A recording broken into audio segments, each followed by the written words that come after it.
Ақсулық болашақ аспазшылар диеталық наурыз көже жасады. Қатысушылар ұлттық сусынның 7 түрінің бірден дәмін татты. Бұл көженің ерекшеліктеріне де сюжеттен көріңіздер.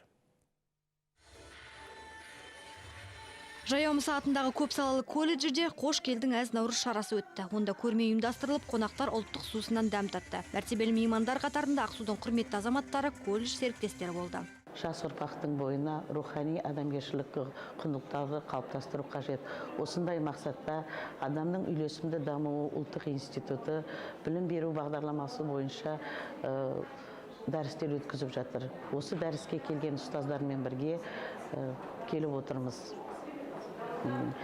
Келу біздің мақсатымыз жас ұрпаққа өзіміздің қазақтың салт дәстүрін көрсетіп, қойылымдар көрсетеміз.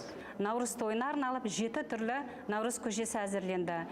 Сол бір наурыз көженің бірінші түрі бұл аз калориялы наурыз көжесі. Қазіргі таңда көптеген жастарымыз болсын, үлкен аға буын болсын, салауатты өмір салтын насихаттайды. Тағы да бір ерекшелік, екінші наурыз көже бұл оның түсінде. Наурыз көженің түсі көгілдір түс. Көгілдір түс бұл қазақ елінің бейбітшілігін, елімізге көктемнің келіп жеткенін білдіретін нышан. Диеталық наурыз көжені азық-түлікті ұйымдастыру мамандығы бойынша оқитын студенттер әзірледі. Олар эксперимент жасап, ұлттық сусынның ерекше түрін көпшілікке ұсынды. Самал Қалиқызы, Ертіс ақпарат.